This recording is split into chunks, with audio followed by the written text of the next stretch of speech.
Hey guys, how you doing? This is jpsarrireviews coming to you once again with another episode of Age of Heroes, my podcast. Welcome whoever is listening through the different platforms, and also those who are watching this through YouTube. Welcome and thank you very much for your support. Now, today I want to talk about comics. This week is about comics. And I want to really talk about it because there's something in the air, I would say. I'm a big fan of comics, and anything that has to do with comics, I just feel the need to talk about it. It is my first passion when it comes about my hobbies. It is the first thing. And I want to talk about it because this month we are celebrating pretty much an epic thing. And this is for those, I would say, those that follow comics perhaps since the 90s, those who are familiar with Todd McFarlane. Those who love Todd McFarlane. I know he's a divisive. I know a lot of people don't like his art or they don't like him as a person.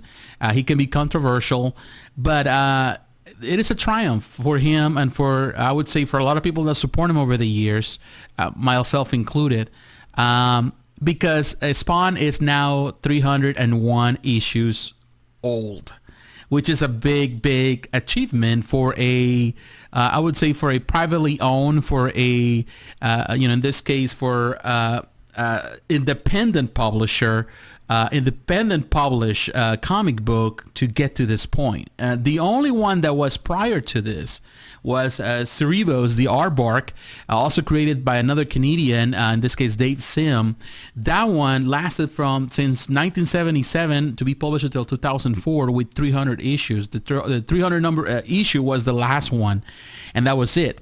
So that was the longest run for, in this case, for a independent comic book. Well, Spawn already broke it. Actually, Spawn got to the same level last month in September with issue number 300, and it was a big fanfare. A lot of people were talking about it. But this month they pretty much passed that record, and the sky is the limit because McFarlane is more popular now than ever through his different, I would say, businesses, through the toy lines, through also he's producing a new film. So it's a lot of things. So I want to talk today, and I want to celebrate. I wouldn't say Spawn, because at the end of the day, Spawn is a comic book story that, to be honest, is important for the time frame of the 90s. It is not the most memorable thing, maybe the most memorable because of the art or the influence and what it really created. But I wouldn't say it's the best story of all times or the best character of all times. But I want to talk about, in this case, of the person behind Spawn, because at the end of the day, you can reflect. I would say that in this case, Al Simmons is the same reflection of Todd McFarlane, and you can see a lot of it through his long history and his triumphs, and also his lost battles in the comic book world and also in the collector world, because we have to thank him not only as comic book readers, but also as collectors, toy collectors, statue collectors, as people that enjoy the movies that we watch nowadays, superhero stories, because he was definitely a pioneer in a lot of those areas or facets of the industry in the early 90s. A lot of the things that he did, the way he pushed things out for the industry, has helped and cemented what we know now of superheroes through movies, through collectibles, through cartoons, all of that. He was there at the forefront, really pushing the envelope all along the way, alongside in this case his partners are Image Comics, but no one has done it as successfully as he has done it. So he deserves, I would say, our praise. I want to talk about it, and I want to expand a little bit. Now, for those who do not know, let's get into a little bit of history, because I enjoy the history, and a lot of people like to come to my channel because the history lessons. I'm not a historian, but I enjoy to get the facts straight, to get information and provide it to whoever is listening. Now, Todd McFarlane is Canadian. He was born in Alberta, Calgary. He's 58 years old. He's not really that old, but he has a long history, has done a lot of great things through his life. Now, Todd McFarlane, he didn't grow up, I would say in a rich home. His father traveled all over the place, so he had to deal with it. For many years, he went to college on a scholarship through baseball. He loved baseball. To this day, he's a big baseball memorabilia collector. He has paid millions of dollars for things that you would be surprised. He loves baseball. So he went through the different facets, trying to, he went to scholarship to college. He was also drawing since he was a teenager. That was one thing that actually he claims that kind of kept him safe through all the traveling that his father had to do, because he worked in the printing industry, so he had to travel all over the place. Sometimes they have to live in Canada, sometimes they lived in the U.S. So it was a constant change. So comics was I would say a haven for him, to relinquish some of that, also to let go of some of the pressure. So he loved comics and he was drawing, but he never thought that he would get into comics. So when he was in college, he was doing a lot of stuff. The baseball didn't work out. He got injured. A lot of things happened. But he started sending all his art to a lot of publishers. And other publishers criticized him. He said, you can have a lot of interviews. I have read, not only read a lot of interviews, but I have watched a lot of videos where he's interviewed. He's very charismatic, and he talks about his past and how he became what he became. He was sending all his art. There was a lot of critiques. A lot of people didn't even send no notes back, but some people did, and they told him, you need to improve in this area, you need to improve in that area. Ultimately, because of that pressure, he was putting so much pressure, he sent after he actually left college in 1984, the same year he was contracted by Marvel, and he was working for the Epic, in this case imprint, the Epic I would say Comics, which is definitely just an imprint from Marvel that it was creator owned, so they only have different other people can use the imprint from Marvel, and they were published of course by Marvel. So Coyote was one that was, in this case, a series that was created by Steve Englehart, the great Steve Englehart, and also Marshall Rogers. So he started doing some of the art. I think he did a backup story, like a 5-page backup story in 1984. That was it. That's his start with Marvel. Then, of course, he started working for DC. He was doing some stuff here and there for Marvel and DC, but he started working for Infinity Inc. And then he was doing it there for 1985 to 1987. Now, in 1987, that's when he illustrated the last 3 issues of, in this case, Detective Comics Batman Year 2. And that was, I would say, when everything expanded for him, like exploded. People started paying attention of his art. They liked this new kid. They liked the vibrancy. A lot of people might complain or they might criticize McFarlane because of he's not anatomically correct, but he was vibrant, and you can see that in his art. So that was the beginning of it. So he went, from that moment on, he went to work for Marvel. He was invited to work at Marvel. In 1987, 1988, he was working with Peter David with Incredible Hulk. There's an omnibus that is coming very soon. A lot of people are excited for it. I'm excited because I'm going to get it. And he started doing the Incredible Hulk. Now, in 1988, he was invited, he has become, by that time he was already popular. He was popular. So he was invited by McFarlane to work with Amazing Spider-Man. And the rest is history. He became so popular with Spider-Man, then of course with Amazing Spider-Man, that ultimately he got tired of it. He wanted to move out. He wanted to create his own thing. That's when they give him his own solo Spider-Man stories. They're not that great, but it was there. And then of course, then he left. 1991, he finished working with Marvel. He left with the other guys, and Eric Larson, Jim Lee, Silvestri, and so on, and they all then went and created Image Comics. So it is an amazing story to see how he became so popular. And of course, he's always been linked with in this case, the speculator market. And a lot of people even blame him and others, in this case, this artist, for what happened with comics then. But they were not, I would say, the cause, more like the result of the speculator market. They were just artists trying to make, I would say ends meet, but at the same time, they were a new generation, totally different than the previous generation, that they saw this as a work for hire thing.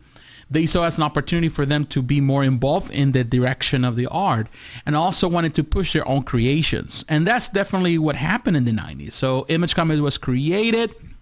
And then Spawn was published. It was published in May of 1992. That's when the first issue of Spawn was created. A month after Rob Liefeld's Youngblood, who in this case, Youngblood was the first book published by Image Comics. So Spawn is the second one, and it became a success.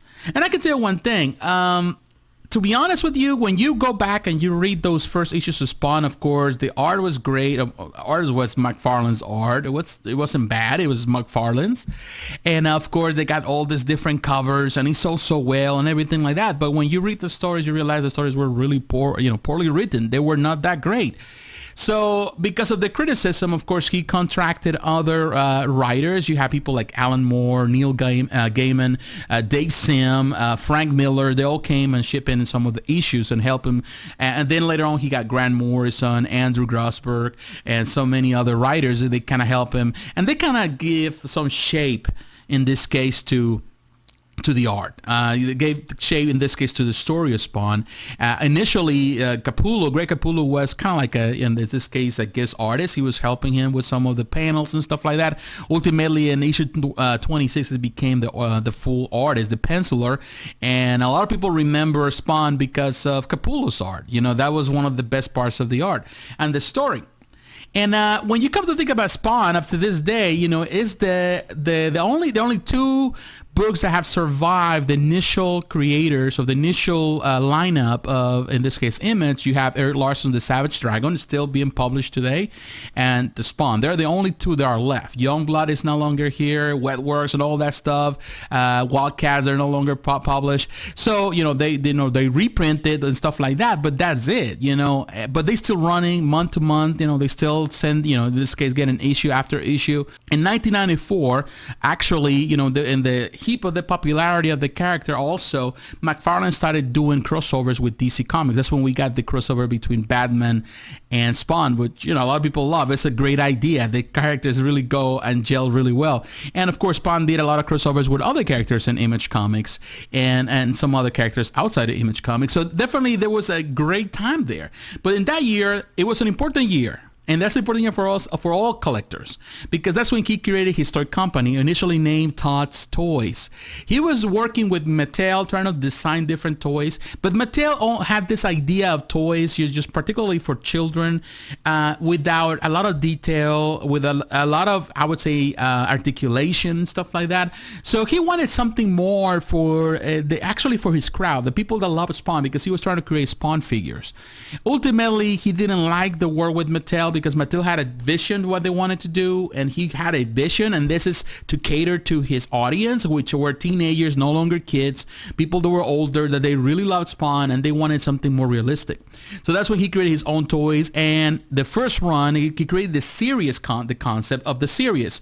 So he developed a couple of series, you have to collect them, and of course then the second series, and Spawn, that's how the toys were created. And I remember, that was 1994 when the first toys came out. They came out for sale, and people were in love with the toys. I remember those toys, the original toys. They were different than anything you have, and then you have people buying them to collect them, and also part of the speculative market was there, and they were amazing. And through all the years that happened after that, he not only went into the Spawn figures, he did so many series and amazing figures. They were kind of little statues, but that's what you wanted. You were not playing with toys. You wanted something to collect. And of course, they give room to other things, where he did other series for, in this case, for movies, for Kiss was one of the favorite ones. He did stuff for The Simpsons. He did stuff for, for rock bands. He did stuff for horror movies. Like, he did a lot of amazing stuff. He was all over the place with the stuff he was doing. I remember those was highly detailed. There were no better figures than what he was producing at the time. I remember that then in the early 2000s, he was doing also figures for military figures. And I used to have a friend, used to work together. He was a former soldier in the Army, and he collect them all. You can go to his house, even his office, because we worked together in the same company. He was actually my boss but we were good friends, and he collect them all. He had them all. He loved the soldiers, his time in the Army, overseas, all of that. So he loved them. There was nothing else, nothing comparable at the time. Then the figures, then you have later years, we have other companies like Soda Toys and all that stuff that started coming. And then, of course, you got the statues. Bowen Design started a few years after, in this case, McFarlane Toys. And, of course, it concentrated on statues. But everything started, the concept of series, the concept of, bringing a series for people to collect and base in numbers, that was something that he created. And the detail also pushed other people to become artists. They wanted to, do the same thing, but in different, instead of using plastic and toys, they wanted to use, in this case, statues. And of course, Sideshow was created, and all these companies were created because of what he did. A lot of us collectors started collecting things because of McFarlane Toys, because Spawn figures. And of course, then we grew up, we got older, and now we want something more substantial. And of course, the industry has changed, and he was part of that. Not only that, in 1996, we continue on in this, he founded McFarlane Entertainment. And amazing achievement, because the following year, 1997, that's when the first film, Spawn, is one of the pioneer films of superhero stories, was created. I remember his first Spawn. I love the first Spawn movie. A lot of people criticize it today. A lot of people, I hear a lot of critics saying, oh, we don't like it. And it was not a success because it was different of the concept of anything you had before. It was not a superhero as we knew it, Captain America or Superman or Batman. It was different. It was darker. But I like it because it really kind of resembled the same art, the same comic book concept. And, of course, people now, they tear it apart. But, if you didn't grow up during those years and didn't watch it in the movie theater like I did, of course, it was different. It was something totally awe-inspiring, even though it hasn't really, gotten old as well. It's not as good as it used to be, or at least my perception of it is not the greatest now, but I still enjoy it for what it was, a pioneer in the industry. That was nothing to do with Batman or Superman or things, those type of superheroes. That was even prior to the Marvel Cinematic Universe, years before that. So definitely was that. Not only that, he, in the same, that was 1997, 1990, the same year, that was 1997 to 1999, we had the HBO animated series. And a lot of people might criticize it today, but I remember the animated series. A lot of people love it because it was dark in tone. It was not just for kids. It was definitely for adults. It was adult-oriented. And but it really played the same thing as the comic book. It was a great concept, produced by his company. And not only that, he was producing also, in this case, music videos, so animation for music videos, like Do the Evolution for Pearl Jam. Fantastic, that video alone won awards on MTV and all that stuff. He did stuff for Korn. A lot of things, his companies have done so many great things, initiating the concept for so many other things up to this day. It doesn't mean that McFarlane's have always been at the top of things. He has done some things also you can call it shady. Like he had, in this case, the legal dispute that he had with Neil Gaiman in regards to Angela, Medieval Spawn, and Cogliostro. That ultimately he lost because actually he was publishing without really paying royalties to Gaiman, who actually was the one that created the characters in his imprint through Spawn. Spawn was claiming the same thing he was claiming when he was working for, that he was complaining he was working for Marvel Comics. He was saying that his Gaiman was actually a work for hire, but not according to the concept of, in this case, there was no contractual thing. They never signed a contract, so in this case, the judge gave it to Gaiman. So ultimately, they settle, and in this case, Gaiman retained the ownership of Angela, and of course, he went to work for Marvel. He sold it to Marvel, and now, of course, Angela is at Marvel, which is an interesting thing. And unfortunately, it's unfortunate for us because now some of the new prints that they are coming out, some of the new collections for Spawn, like issue 9, that's when Angela was introduced. That's not part of this new hardcover collection. So the newer collections don't have it. The older do, which is sad because it takes away some of those because of some of those complaints. And, it's sad because it takes away some of the history of the characters. At least because Angela, I can tell one thing, if you read the issues 1 to 8, they're okay. But when you read issue 9 with introduction, of course, Medieval Spawn and Angela and Cogliostro, things get more interesting. And actually, that's the best part of the story. I like that she is introduced there because actually gives more backstory to the character, to Spawn. And really a good backstory. So definitely, that's the only thing. I could say one thing. It is amazing just to think how time flies. To me, to remember the first time that I held in my hands the first issue of Spawn. And I was so mesmerized by it just to think that this was totally different. This was not, it was like new. It's like a new drug, totally different. Nothing to do with Marvel, nothing to do with DC, and you're excited.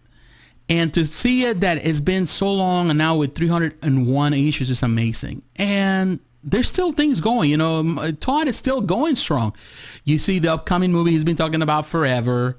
Until I see it, I'll believe it. But, he's been talking about it, and I believe that he will push to until he sees it. I'm not crazy about what he's trying to accomplish because he wants to go more into the more horror style, more than the fantasy. I like the balance between the fantasy and the horror. I don't like just one-sided thing.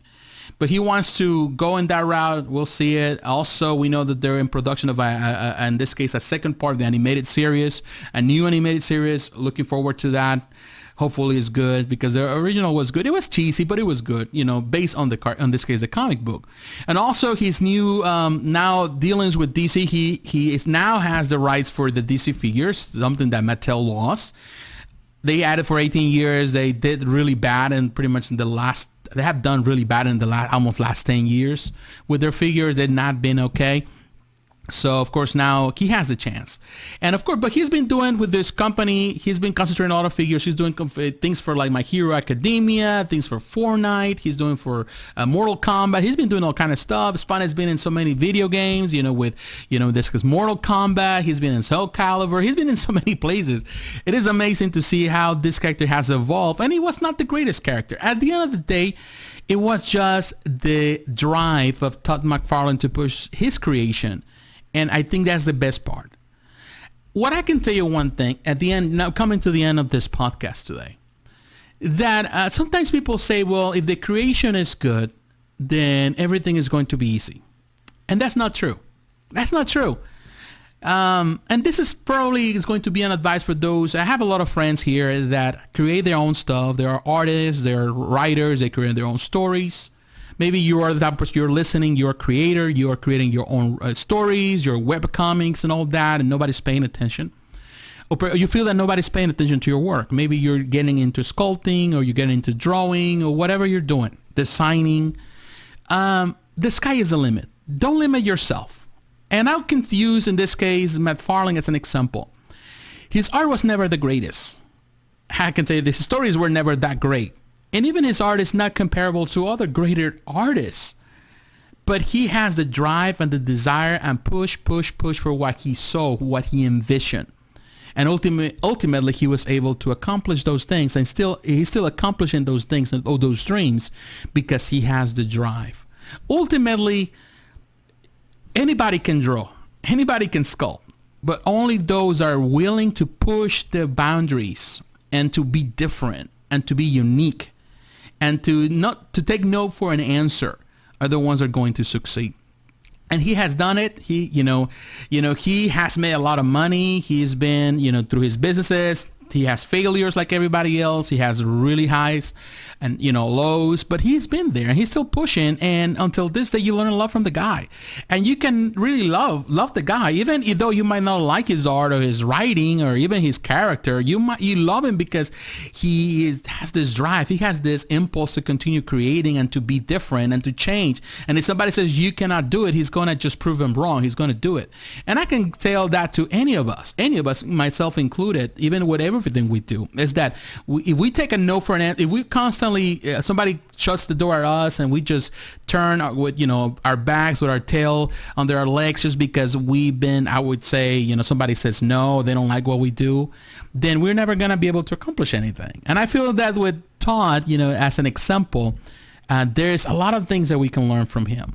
He's a great guy. I really like him. I'm very happy for Spawn. I stopped reading Spawn many years ago. I still have the digital collection. I almost have the entire digital collection, but I stopped, collecting those issues a long time ago. And I don't really collect this is the collector editions anymore.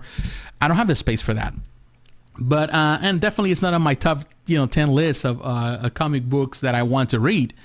I up to this day I love Savage Dragon more than I love Spawn. But I can tell you that definitely what Spawn did, and has done, and how much love the people, in this case the fans, have for the character and for Todd, it is an amazing thing. They support him through everything, even through the bad days. They have supported him, and we support him because he's a believer. He's like us. He believed that nothing was impossible, and at the end of the day, that's what our lives are. Nothing is impossible unless we say so. So definitely, this is what I want to give to you today. This is the takeaway from it. I'm really happy for it, but definitely. There's a lot to learn from this experience and from Spawn and from Todd McFarlane, that's for sure. But what is your opinion? If you're watching this on YouTube, let me know in the comments below how you feel about it. Do you like Spawn? Are you still reading Spawn? Are you a big fan of Spawn? Do you hate Spawn? You cannot stand Todd McFarlane? Let me know in the comments below. If you're listening to the podcast and you want to share that, you can come to YouTube, or also you can go to my Facebook page. The links are down below. You can go to Twitter and let me know how you feel about the content in this podcast. And thank you once again for supporting me. Thanks once again for listening, and I'll talk to you again. God bless. Bye-bye.